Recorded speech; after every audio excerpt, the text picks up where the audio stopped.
Pleasant morning, ladies and gentlemen. We are the Group E, which is assigned to the topic of hairdressing.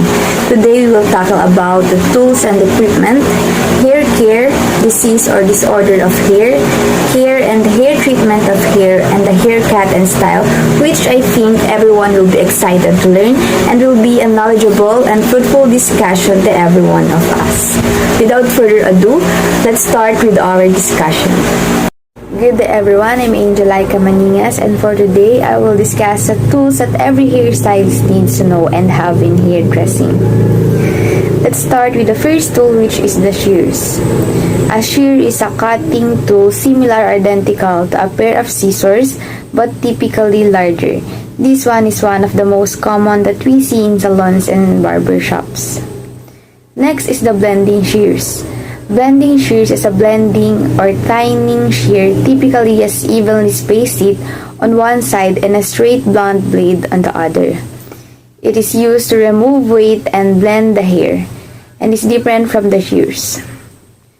Next is the clippers. A clipper is intended for bulk hair cutting on larger areas, but does not cut extremely close to the skin.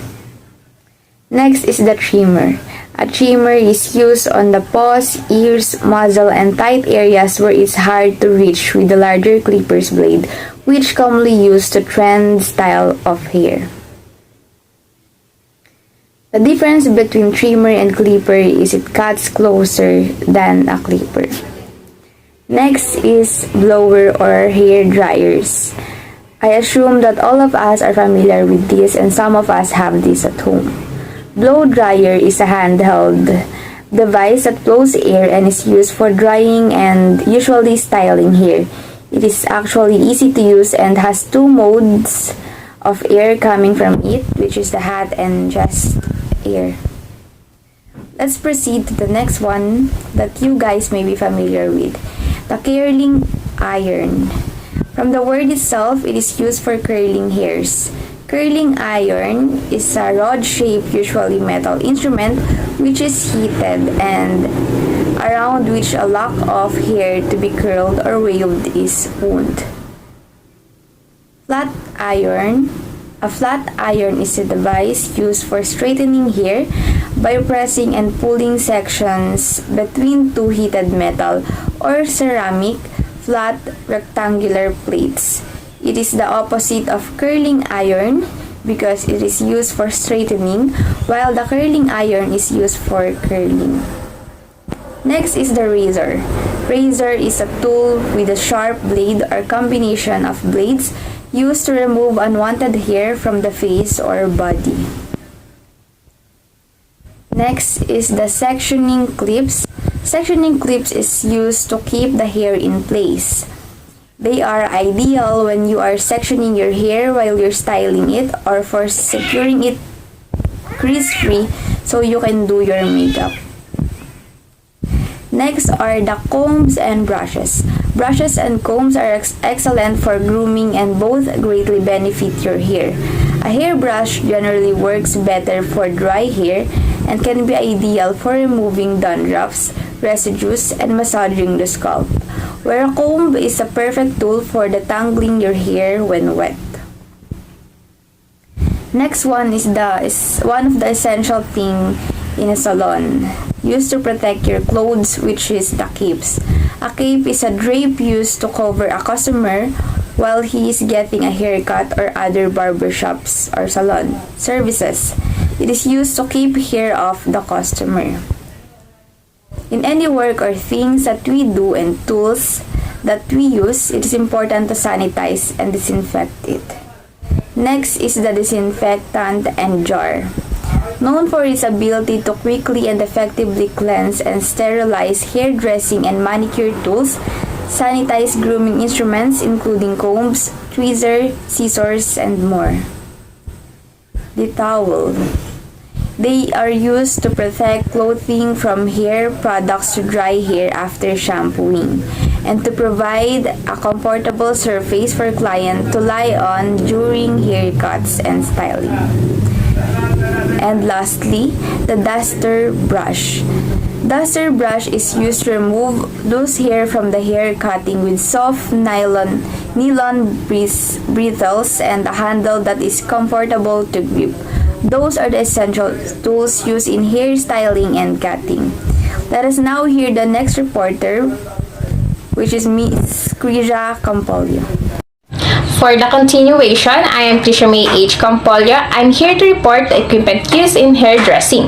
First, let us know what is the importance of having appropriate equipment in hairstyling.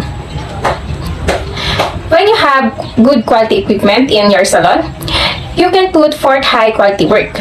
This will ensure that your business process run smoothly as well as improves salon experience and ultimately customers' satisfaction, which is crucial for your business. First is hair styling chair. Hair styling chair are the most basic and essential piece of hair salon. It's always better to purchase chair of the same style and color for the whole salon to get a unified interior design. It is the most important part of a salon as it offers comfort to their customers.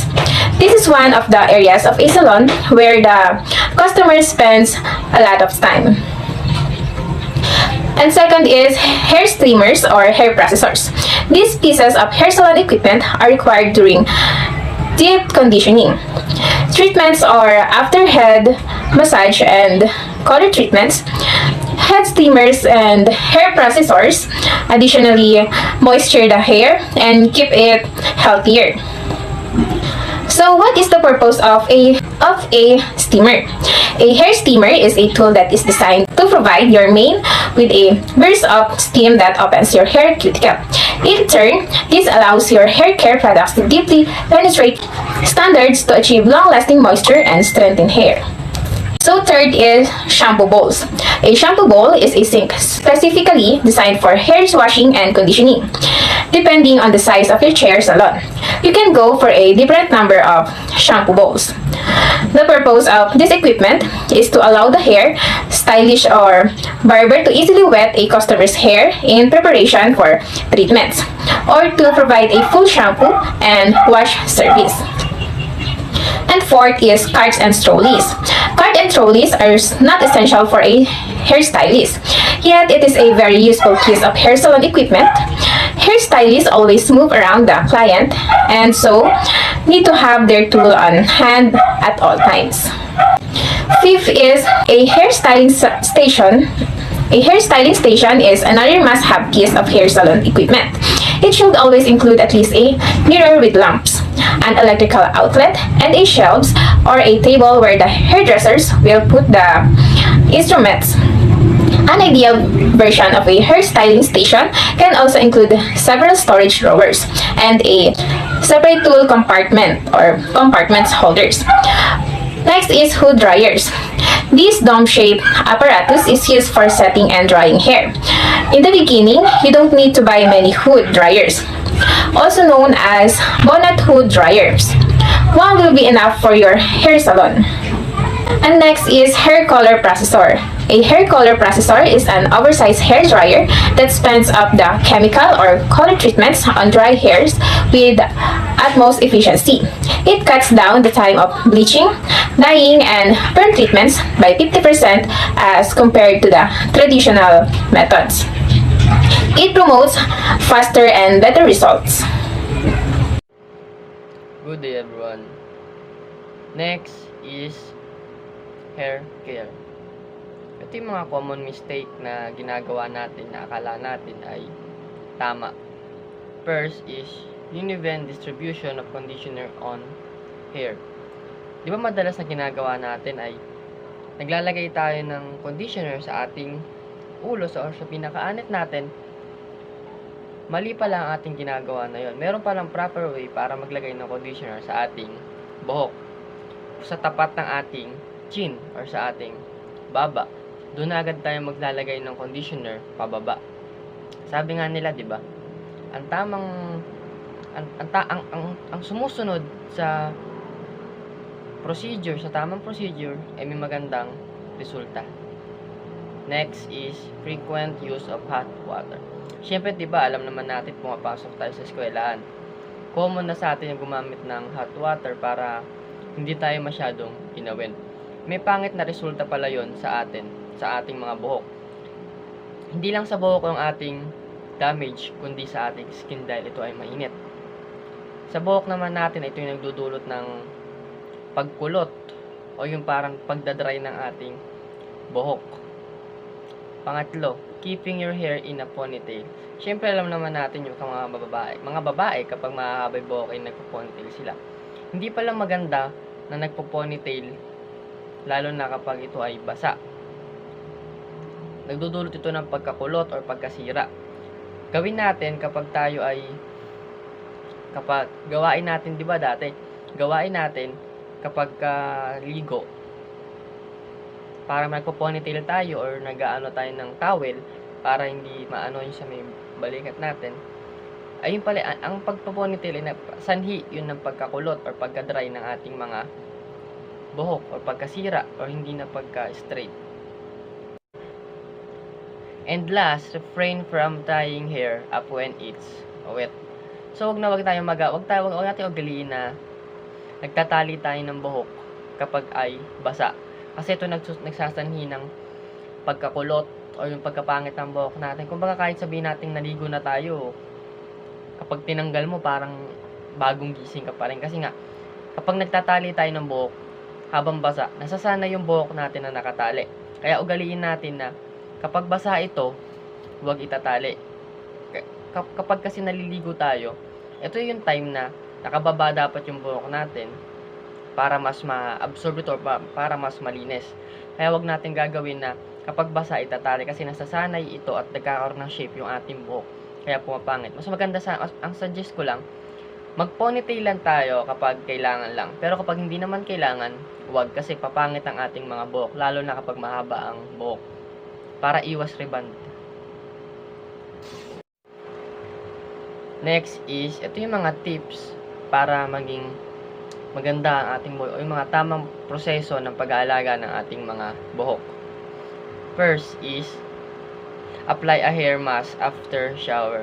Siyempre kapag tayo nagsha-shower, di ba yung iba dito mga masaselan sa buhok, nag-a-apply sila ng mga kung ano-ano sa mga buhok. Pero mas maganda talaga, mag-apply tayo ng mga suggestion or mga narekomenda sa atin ng mga doktor, mga eksperto, na i-apply sa ating buhok na may mga ingredients na argan or almond or yung mga hiyang kayo sa mga buhok na inilalagay nyo ng mga shampoo or mga conditioner.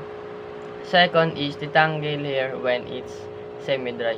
Siyempre, mas maganda, di ba, ito, mas maganda talaga na kapag nagsusuklay tayo or nagrarab tayo ng buhok is wag yung basang-basa. Siguro pwede natin siya i-rub pero tatanggalin lang natin yung mga tumutulo na tubig. Pero wag natin gagawin is yung basang-basa pa tapos sinusuklay natin. Ayun yung mga minsan madalas niloloko tayo ng mga klase natin na, uy, sino may cancer dito, ganun. Kasi nga, yung mga buhok naglalagas. Mali pala yun kasi ang buhok natin, mahina sila kapag basa. Kaya madalas na kapag nagsusuklay tayo ng basa ang buhok, napapansin nyo sa mga suklay nyo, maraming buhok na nakadikit. Ayun na nga ibig sabihin na wag tayong mag-rarab ng buhok or magsusuklay ng buhok kapag basa ito. Mas maganda ito na isuklayin natin to kapag medyo dry na or pag parang medyo dry na. Ayun yung mas magandang way para hindi maiwasan natin yung paglalagas ng mga buhok or pagtatanggal ng ating mga buhok. Number 3, avoid rubbing your hair when dyeing it. So ito na nga, kamukha lang din nung isa. Huwag tayong magra-rub ng buhok habang pinapatuyo or mga nakatapat sa electric fan. Alam ko naman na madalas na ginagawa nyo yan kasi pag pumapasok sa school, yung di pong nakatapat kayo sa electric fan, sinusuklay nyo para matuyo or nirarab nyo. Kakasabi ko nga lang, ang buhok natin, kapag ang buhok natin ay basa, mas mahina ito, mas madaming natatanggal na buhok. Kaya mas maganda kapag talaga tayo nagpapatuyo ng buhok, gagamit tayo ng tuwalya or mga fabric towel, fabric towel na pwedeng i-absorb yung mga basa sa buhok natin, saka natin suklayin kapag ito ay 7. Good day everyone! I am Sunshine D. Aranea and I am here to give all of you an information about the hair diseases or the common hair diseases that we might encounter. So everywhere in the world, hair loss is a common issue that affect both men and women. Men may first become aware of hair loss as early as their 20s, while women may begin to notice severe hair thinning in their 40s and 50s. So yun nga, yung pagkalagas ng buhok natin ay isa sa normal nating nararanasan. Ang pagkalagas ng buhok sa lalaki ay more on 20 nag-uumpisa. Sa babae naman ay nararanasan nila ito sa edad na 40 to 50. Pero kahit naman sa ngayon, sa edad natin na to, naglalagas na yung buhok natin. Lalo na sa mga babae na mahaba yung buhok. Tulad ko, madalas naglalagas yung buhok ko lalo na pag nagsusuklay. So there are many causes of hair loss, but there are also many different ways to treat it. But before hair loss can be treated successfully, it is important to understand what is the causing of the problem. So the question is, why am I losing my hair? So anyone who has an idea kung bakit nga ba naglalagas ang buhok natin?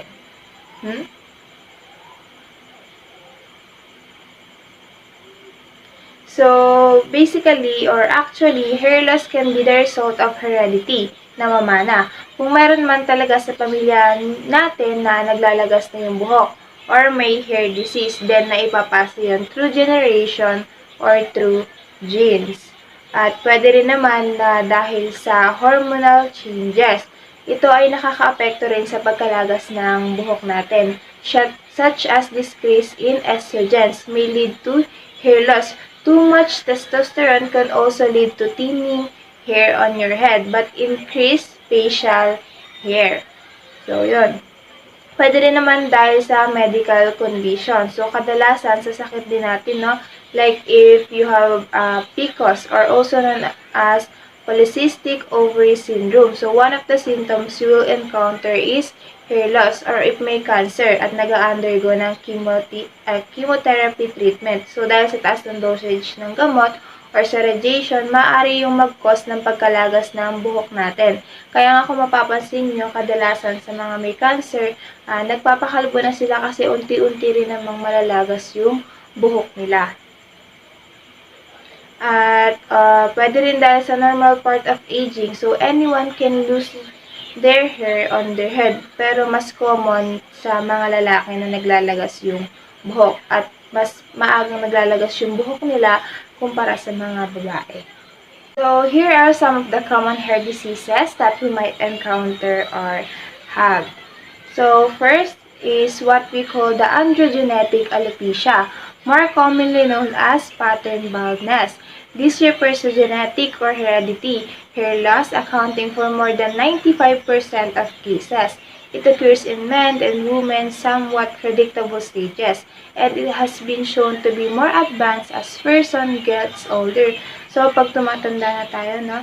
So, kung makita nyo sa picture, male pattern baldness usually start at the temples, no? So, the hairline forms an M shape. This type of hair loss also leads to baldness at the crown of the head. So, nag-uumpisang malagas yung buhok sa tuktok ng ulo natin pababa pag sa lalaki. Pero pag naman sa babae, usually nag-uumpisang malagas yung buhok sa pagitan ng buhok natin or yung hati dito sa gitna ng buhok hanggang sa malagas na. So, at yung androgenetic alopecia in men has been associated with several other medical conditions, including the coronary heart disease and the enlargement of the prostate. In women naman, this form of hair loss is associated with an increase of polycystic ovary syndrome o yung tinatawag natin na PCOS. Katulad ng sinabi ko kanina, ang paglalagas ng buhok ay maaaring sintomas ng PCOS. Kaya nga minamabuti ng ilang doktor na magpa-check up tayo kung hindi tumitigil ang paglalagas ng buhok. And there are treatments that can help to delay the process, but the hair that has been lost will not grow back. Basically, there is no cure in androgenetic alopecia. So, maaaring pagalingin or pabagalin yung process pero hindi na talaga siya mawawala. Hindi na siya totally makukured. Next is what we call the alopecia areata or also known as the patchy hair loss. This is an immune disorder in which your body attacks your own hair follicles. It results in a sudden loss of hair in a small spots around the scalp, face, or other areas of your body, which means cause siya ng immune disorder. Pag naman nagkaroon tayo ng tinatawag na alopecia areata, katulad na mapapansin sa picture, maglalagas ang buhok natin sa iba't ibang parte ng ulo natin, causing it to look like that. Kaya nga kadalasan, kung hair loss ang problema natin, ina-advise tayo ng doktor na mag-take ng vitamins with vitamin B. Kasi bukod sa i-help na i-boost ang immune system natin na nagkakos ng hair loss kung mababa, makakatulong din siya sa hair growth. Kasi nga, unti-unti nitong pinapalakas ang immune system natin. So, the amount of hair loss is different in everyone. Some people lose it only in few spots, others lose it a lot. Sometimes hair grows back but falls out again later, and in others, hair grows back for good. So, there are different types of hair condition under the alopecia areata. Yung tinatawag kong AD-O para mas mabilis na maalala. Ang A stands for alopecia totalis, another A stands for alopecia universalis, D for diffuse alopecia areata, and the O for ophiasis alopecia areata. So now let's go back to the topics. So when we say alopecia totalis, it is the scientific name for an advanced form of this disorder, where all the hair on your head is lost. Dito sa alopecia totalis, makakalbo ka na talaga. While in alopecia universalis refers to the loss of all body hair. So basically, sa lahat ng parte ng katawan mo, mawawalan ka na ng buhok. Sa diffuse alopecia areata naman is a sudden thinning of your hair rather than lost patches. So, numinipis lang yung buhok natin at hindi spots by spot ang pagkalagas ng buhok. At sa ophiasis alopecia areata naman ay nagkakos ng hair loss in a band shape around the sides and the back of your head. So, katulad ng nakikita sa picture, nawawalan ka ng buhok sa likod ng ulo na parang pa-hair band. Ang mga sintomas na maaari mong maranasan if ever na meron tayong alopecia ay ang mga sumusunod. So, small body patches on your scalp or other parts of your body. Patches may get larger and grow together into a bald spot. Hair grows back in one spot and falls out in another. And also, you lose a lot of hair over a short period of time. More hair loss in cold weather, and fingernails and toenails become red, brittle, and pitted. The bald patches of skin are smooth with no rash or redness, but may feel a tingling, itching, or burning sensation on your skin right before the hair falls out.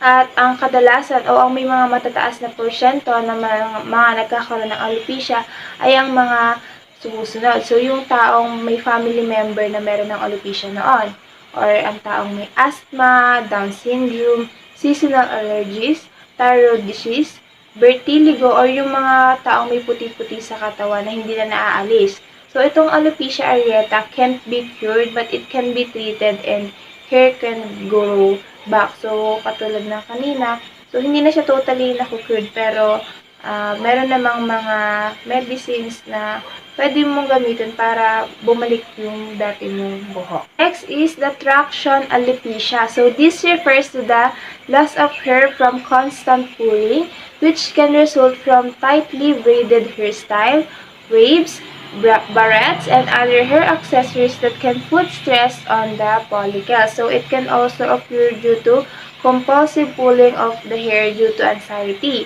a nervous habit, or an impulse control disorder. So, basically, nangyayari ito pag madalas nating hinihila yung buhok, nagpupusod ng masyadong mahigpit na nagkakos para ma-overstretch yung hair, or yung paglalagay ng mga hair accessories na masyadong mabigat para i-carry ng buhok natin. So, you see, even yung mga madalas natin gawin, na nagiging parte na ng normal routine natin, sometimes hindi natin alam, ay nagkakos pala para magka-hair loss tayo. Yung hair kasi natin delicate din, kaya kailangan gentle din tayo. So, tulad ng pagpupony ng sobrang higpit, mapapansin mo yan, yung hairline natin unti-unti nang tumataas kasi nga nababanat, no? So, pwede din naman siyang cause. Ang cause nito is dahil madalas na paghila ng buhok dahil na rin sa anxiety. Minsan, sa buhok natin na ibubunto na, no, yung anxiety natin at nagiging habit na. So, bukod dito, yung pagkakabit ng hair extension sa buhok. Isa yan sa nagkakos kung bakit nagkakaroon tayo ng traction alopecia dahil sa nabibigatan yung buhok natin, kaya pwedeng malagas. Ganon din pag masyadong mahaba yung buhok. Dahil nga mahaba yung buhok, nagkakos yun para malagas din yung buhok kasi mabigat na. Kaya pag madalas naglalagas yung buhok, pag nagpapacheck up tayo, either ina-advise is uminom ng vitamins dahil nga sa immune system na nakaka-apekto din. Huwag masyadong gumamit ng shampoo kasi chemical yon at lahat ng sobra ay nakakasama. So kasama rin dito yung pagpupugupit ng buhok dahil nga pag sobrang haba, it adds weight to our hair na nagkakos ng hair loss. So aside sa mga nabanggit ko, ano pa ba yung mga cause para magkaroon ng hair loss? So naka-include dito yung redness of the scalps, bumps, soreness or stinging of your scalp, itching, scaling, folliculitis or the inflammation of the hair follicles, and also the push-filled blisters of your scalp. Paano ba matitreat ang traction alopecia? So basically, just do the opposite na madalas mong ginagawa na naging dahilan kung paano ka nagkaroon nito. Kung nagkakos ang pagtatali ng buhok, then wear your hair down. Kung gusto talagang mag-pony, huwag masyadong higpitan. Kung nagkakos ang hair extension, pero gusto pa rin magsuot, so much better is hindi masyadong mahaba yung isusuot mo or yung lightweight lang na hair extension. Or sometimes mo lang susuotin yung hair extension at hindi araw-araw. So, maaari din ba itong mangyari sa lalaki kahit na maikli lang yung buhok at kadalasan hindi naman sila nagpupuni? Of course, pwede rin to mangyari sa lalaki, lalo na yung mga mahabang balbas, yung palagi nilang pinaglalaroan ito at iikutin, maaari din silang magkaroon ng traction alopecia. So, ganun lang kung ang nagkukas nga is yung pagpopony ng mahigpit, pagsusuot ng hair extension, pag-ikot ng balbas, then do the opposite lang para maiwasan natin na magkaroon ng tinatawag na traction alopecia. Meron din naman tayong tinatawag na telogen equilibrium. Normally, naglalagas ang buhok natin ng 30 to 150 hair as part na rin ng hair cycle natin. So, yung pagtubo at pagkalagas ng buhok natin ay may cycle din yan. So, look at the picture provided para mas maintindihan ang mga causes ng paglalagas ng buhok. So, dapat maalam din tayo sa hair growth cycle. Basically, meron tayong tinatawag na anagen kung saan ang parte kung kailan tumutubo ang buhok natin. Then, the catagen phase or kilala rin bilang transition phase na nakapagitna sa pagtubo ng buhok at pagkalagas. Ito yung nag-i-stay yung buhok natin na intact.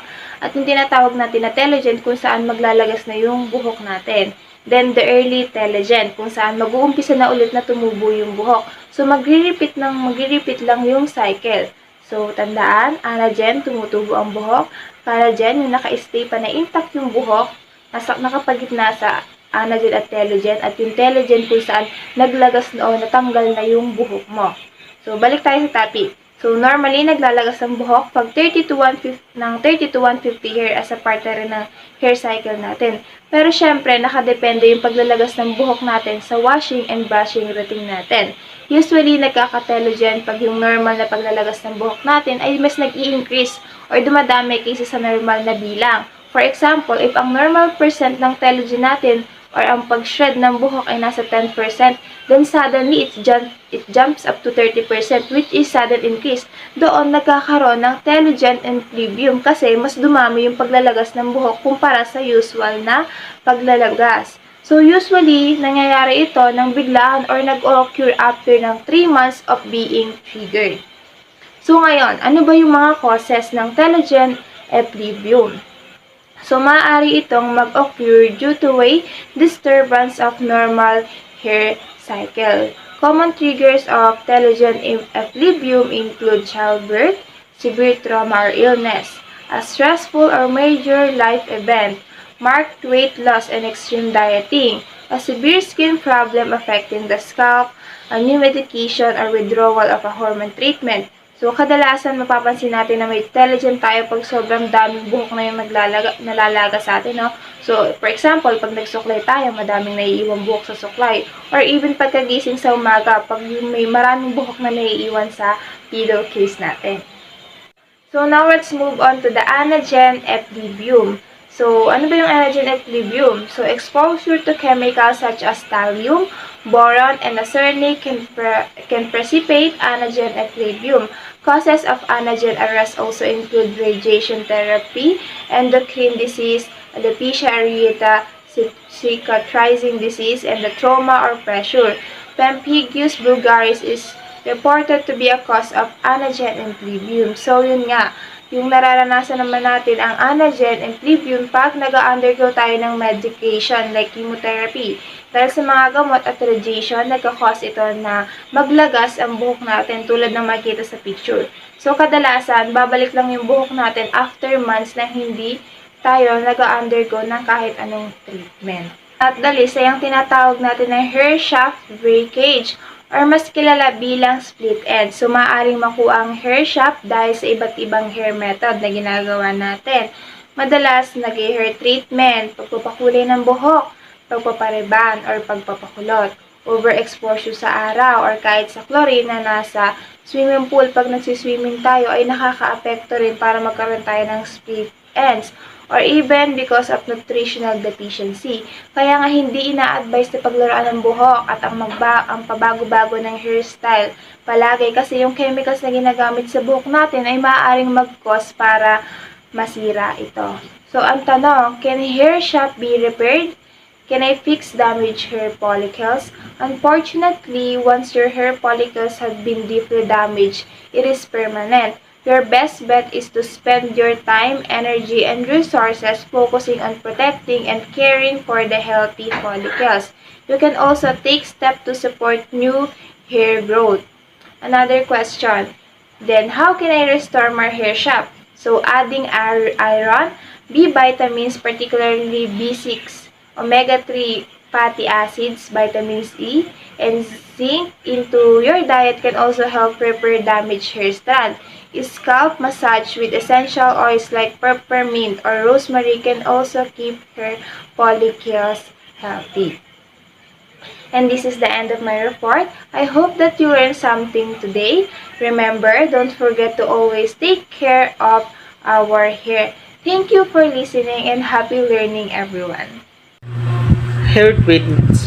Below are different natural and commercial hair and scalp treatment to select from. These are just a few of the many out there you can choose from. First is coconut oil.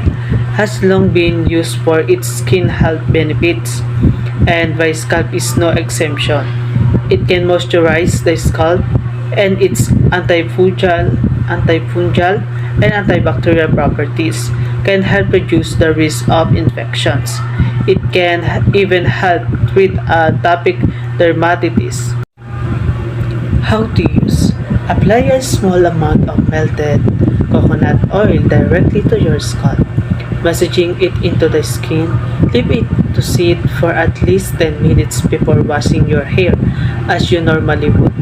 Not only will this help with dry scalp, it will also leave your hair silky and smooth. Number 2. Aloe vera has a few properties that can help with dry scalp. It has anti-inflammatory properties that can help reduce skin irritation, and it's also an effective moisturizing agent. How to use? Apply it topically to your scalp and let it sit for 10 minutes before washing it out.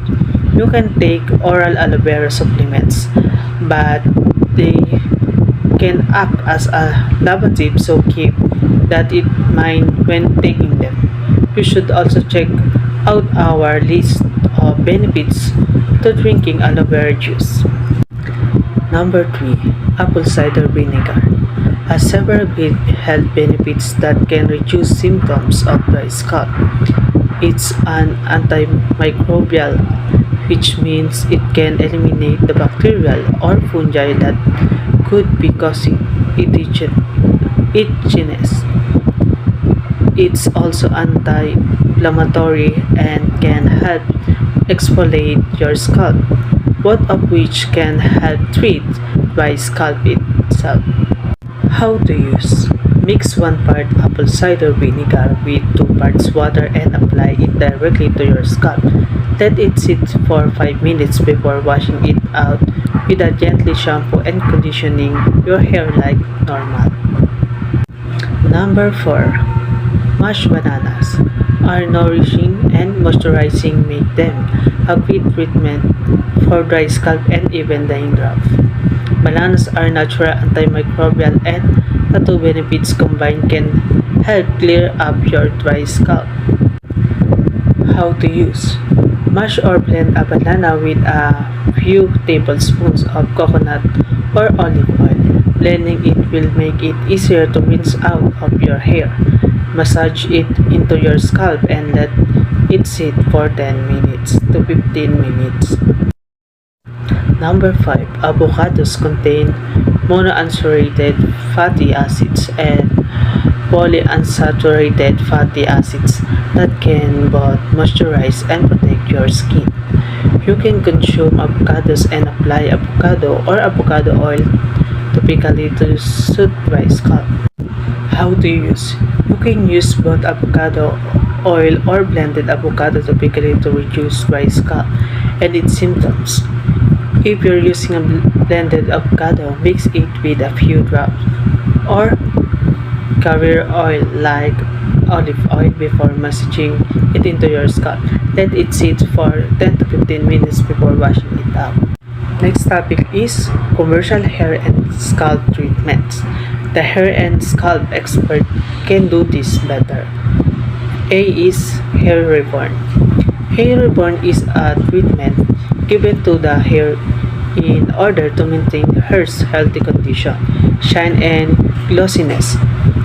Hair reborn treatment is advisable for damaged hair brought about by frequently hair perming, coloring, highlighting, and other chemical treatments applied to the client's patron hair. Letter B. Hot oil treatment. Hot oil treatment is a scalp treatment given to clients or patrons with dry scalp, dry brittle hair, split ends, dyed hair, bleached hair, and excessive dandruff. It is administered to recondition the hair and scalp. Good day everyone, I am Nikki D. Amparo and this is a continuation of our report. So before we proceed to the basic haircut, let us first talk about the safety in hair cutting. So, can anyone read what's on the screen? Okay, miss?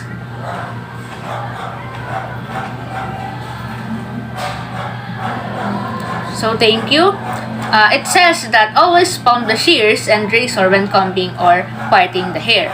Number 2 is do not cut past the second knuckle when cutting below your fingers. Number 3 is take extra care not to cut the ears when cutting around them. Number 4 is when cutting a fringe, balance the shears by placing the tip of the index finger of your left hand on the 5/0 screw and the knuckles of your left palm against the skin. So, number 5 is when working with a razor, learn with a guard. Number 6 and last is discard razor blades in a puncture-proof container. Now, let us talk about the basic haircuts. Every haircut is made up of 1, 2, or 3 of these basic techniques. Add a little texturizing, slide cutting, or scissor over comb, and you have advanced hair cutting. At this point, we will talk about the 4 basic haircuts based on the screen. So, number 1 is blunt cut. So, when we say blunt cut, it is also known as one length or zero elevation cut or no elevation cut. All hair comes to a single hanging level, forming a weighted line.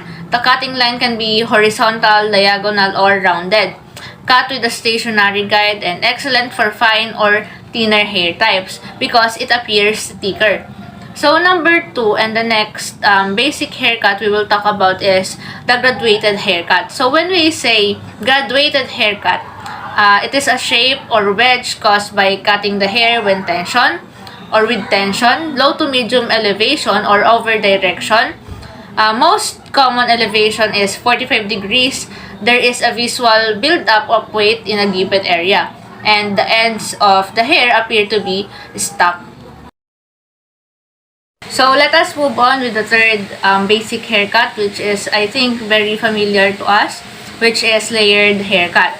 It is caused by cutting the hair with higher elevation, usually over 90 degrees and above, and usually have less weight than a graduated haircut.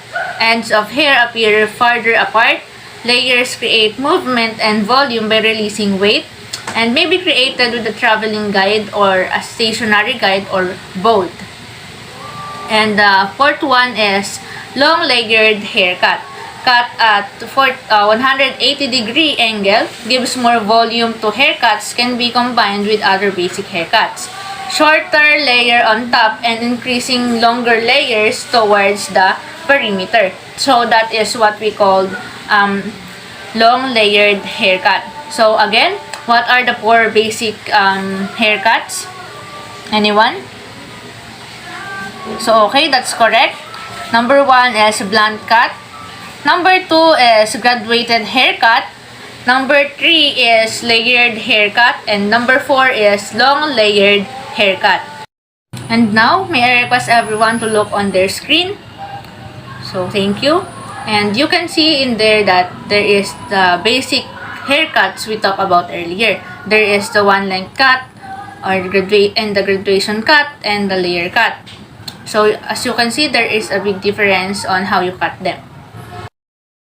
So, now let us move on with the more basic haircut information. So, like earlier, we talked about the 4 different basic haircuts. And now, we will go deeper onto it. So, number 1, again, is blunt cut. Also known as bob, or one-length page boy, one-level, or bowl haircut. Simply but requires precision. So, client's head should be upright and straight, and performed by either holding the sections between the finger or using the comb to hold the section with a little or no tension. So, when cutting blunt cut, we must watch the danger zones. What are those? First is the crown. Look to see the growth pattern. May want to cut last or cut slightly longer than the guideline. Once the hair is dry, you can see where it falls and match the length to the guideline. So, number 2 and second is ears. Keep an even cutting line even when little or no tension unless working with shorter layers. And it can be designed with or without bangs on straight or medium hair, and with a short, medium, or long length. And when we talk about the graduated cut, you may use a vertical cutting line and 45-degree elevation. You can use with the center part, side part, or bangs, or you can use a stationary or traveling guideline.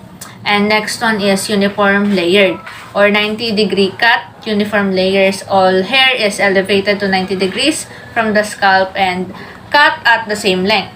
Uses an interior traveling guide. Resulting shape will appear soft and rounded. As we talk about the basic haircuts, we must also remember that there are other cutting techniques. What are those? First is cutting curly hair. You can apply any cut to curly hair, but you will get very different results than you get cutting straight hair. Curly hair shrinks as it dries, and resulting in a weight line that it has graduated itself even higher. So, cutting a straight and curly hair will be different in result when it is dry or when it dried. And next is cutting the bangs or fringe. Bangs and fringe means the same thing. The area that lies between the two front corners, those are bangs or fringe. Bangs are cut using a stationary guide at 90 degrees straight up to the head form or head form. Sometimes you may only cut a few pieces in the bangs or the bang area. A bangs can be blended or not. So, di ba? So as we can see on over the internet, there are different types of bangs, and we can style them according to our likings. So that is all for my part, and Grace Hazel will continue the report. Good day everyone, my name is Grace Hazel A. Roca and this is the continuation of our report. Razor cutting. Razor cutting gives a softer appearance than a shear cut. Great option for medium or fine textured hair. It gives a feathered effect on the ends. So razor cutting is certainly an older styling technique, but the look is making comeback as the trends turn to softer. Razor cutting is all about creating a lighter texture in the hair that looks free and easy rather than blunt or chunky. The technique is quite clever because it removes bulk and provides a softness to thick hair that's almost impossible to achieve otherwise.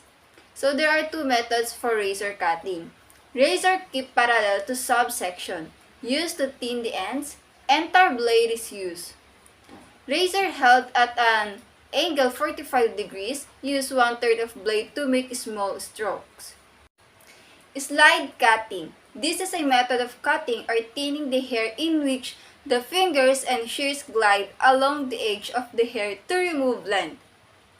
It is useful for removing length, blending shorter lengths to longer lengths, and texturizing. This is also good for layering very long hair and keeping weight at the perimeter. So, simply put, slide cutting is the process of sliding your shears along the hair shaft to remove weight. However, it is so much more than that. Slide cutting can be done on wet or dry hair and can be used to remove bulk, create texture, add volume, and create softness throughout a haircut. Scissor overcomb, also known as shear overcomb, a barbering technique used by cosmetologists, hold the hair in place with the comb and use the tips of the shears to remove length and best used on dry hair. So you hold the scissors in your dominant hand and cut off hair sticking past the comb. So holding the blade parallel to the comb. It's important to keep your scissors blade moving as you cut each section of hair for smooth and consistent ends. Texturizing, the process of removing excess bulk without shortening the length. This can be used for effect within a haircut. May be used to add or reduce volume, to make hair move, to blend one area into another, or to compensate for different densities on the same head of hair. So, cutting hair so it adds movement and interest to the style. It's perfect for clients who want that volume and texture to give the hair an effortless look when really it's been days since they washed their hair. Texturizing with shears. So, point cutting. Perform on the ends of the hair using the tips or points of the shears. This may be done on wet or dry hair. The more diagonal the angle of the scissors, the more is taken away and the chunkier the effect. So this used to remove bulk from the hair's ends, allowing layers or graduation built into the haircut to blend together more seamlessly. It creates movement in the hair and can be used for both men and women's styling. Notching, a version of point cutting, more aggressive and creates a chunkier effect. This may be done on wet or dry hair. So it is a lesser known terminology in reference to a notch shear or chunking shear that can be point cut as well with regular shears. And the next one is freehand notching. So this is used to the tip of the shears and do not slide. Simply snip out pieces of hair random intervals. Work as well on curly hair or release curl and remove some density. So this is where the stylist takes the shears and snips away at the hair in a random fashion to remove bulk and create less volume in the hair. And the next one is slithering, also known as effilating, thinning hair to gradual lengths with shears. Sliding movement reduces volume and creates movement. So, your stylist will start at the mid-length of your hair and slither downward towards your ends. So, leaving the blade of the hair cutting scissors open with a light grip. The next one is slicing. This removes bulk and adds movement. May be performed on the surface or within a subsection. So this should be done on dry hair for surface slicing.